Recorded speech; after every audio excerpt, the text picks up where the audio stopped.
ایک رات رسول اللہ صلی اللہ علیہ وسلم حضرت عائشہ کے حجرے میں موجود تھے کہ انہیں تہجد کے وقت انتہائی خوبصورت اور لوچدار آواز میں قرآن کی قرأت کرتی ہوئی ایسے سنائی دی جیسے حضرت جبرائیل علیہ السلام نے ان کے قلب مبارک پر نازل کیا تھا۔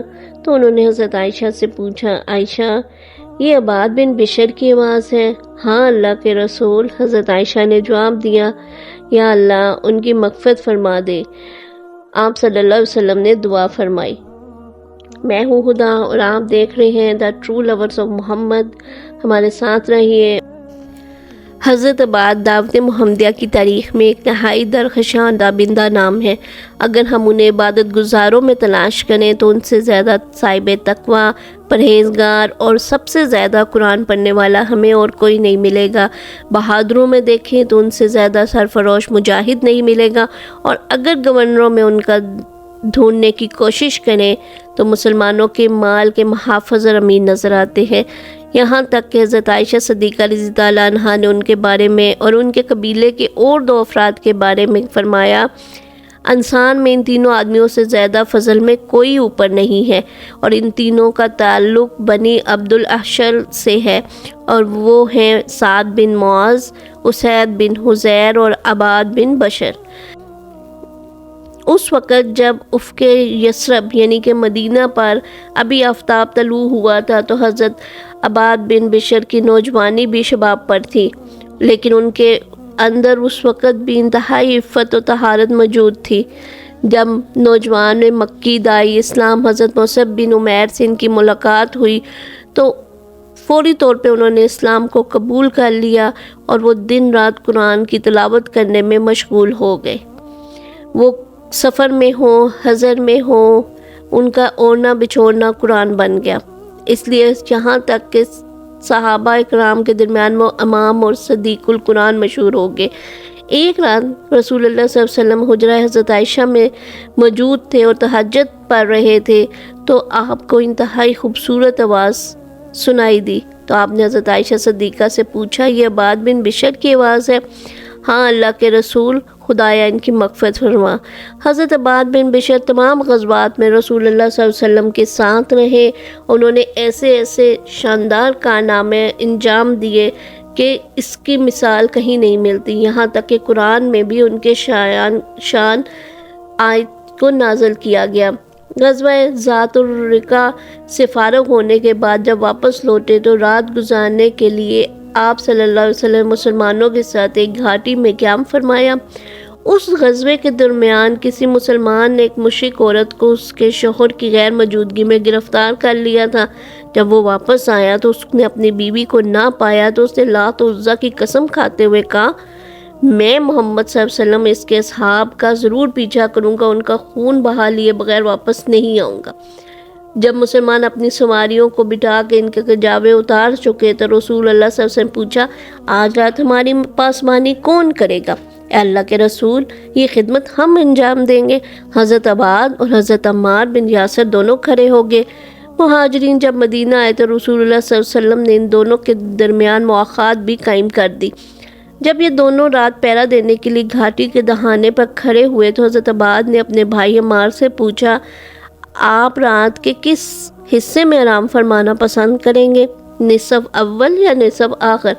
حضرت عمار نے کہا، میں نصف اول میں آرام کروں گا، اور یہ کہہ کے وہ قریب لیٹ کے۔ رات بہت ہی پرسکون تھی، ہر طرف خاموشی چھائی ہوئی تھی کہ اس درمیان حضرت عباد کا دل کیا کہ وہ کیوں نہ قرآن کی تلاوت کریں۔ انہوں نے اس کے لیے 2 نفل نماز پڑھنے کی تیاری کی، اور نماز کی نیت کر کے وہ بہت ہی خوبصورت آواز میں سورۃ کہف کی آیات پڑھنی شروع کر دی۔ ابھی وہ آیات پڑھ ہی رہے تھے تو دور سے وہ بدو آتا ہوا دکھائی دیا، لیکن وہ اپنی نماز میں مشغول رہے، اور گھاٹی کے دانے پر کھڑے اس نے جیسے ہی حضرت عباد کو دیکھا تو وہ سمجھ گیا کہ یقیناً یہاں نبی صلی اللہ علیہ وسلم کا پڑاؤ ہے، اور یہ شخص جو ہے ان کی حفاظت کر رہا ہے۔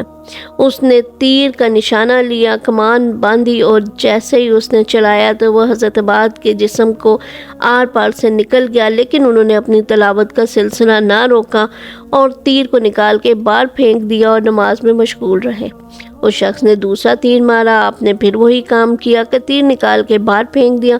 اس شخص نے تیسرا تیر مارا اور آپ نے پھر وہی کام کیا، یہاں تک کہ آپ آہستہ آہستہ نماز پڑھتے پڑھتے اپنے ساتھی کے پاس پہنچے اور کہا، اٹھیے، میں زخموں سے نڈھال ہو چکا ہوں۔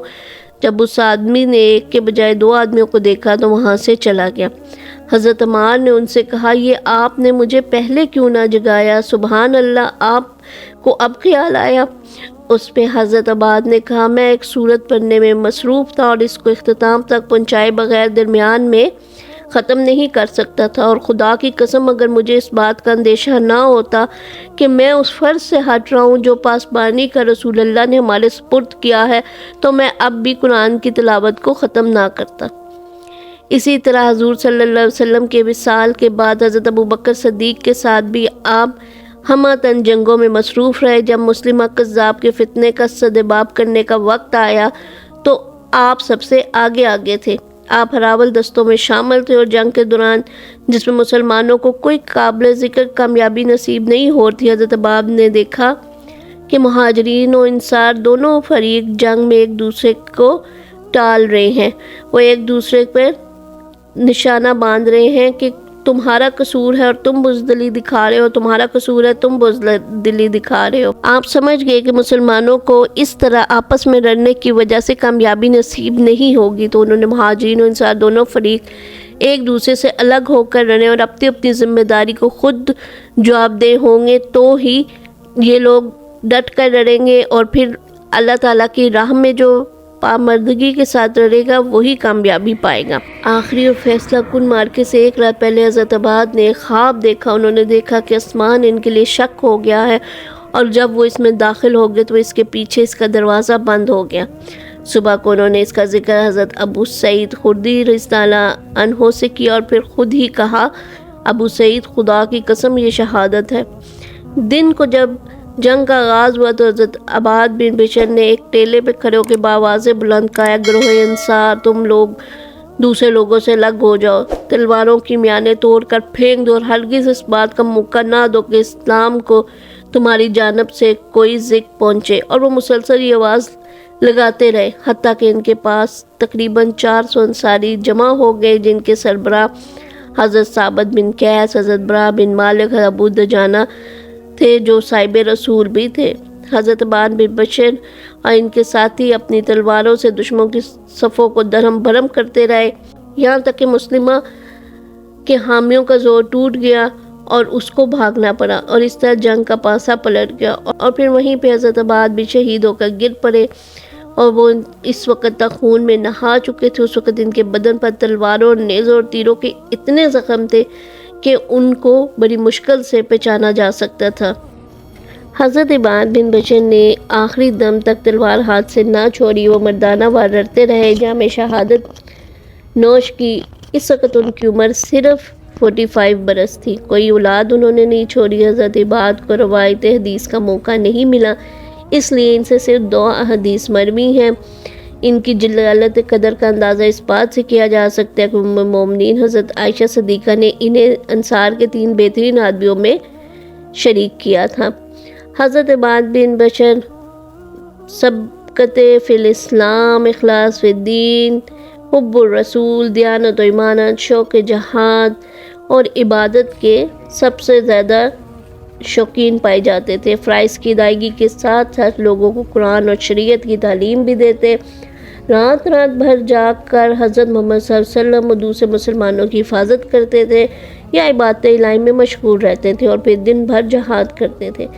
ان جیسے اوصاف بہت کم لوگوں میں پائے جاتے ہیں۔ اللہ تعالیٰ ان کو اپنے جوار رحمت میں جگہ دے اور جنت کے اعلیٰ باغات میں رکھے، آمین۔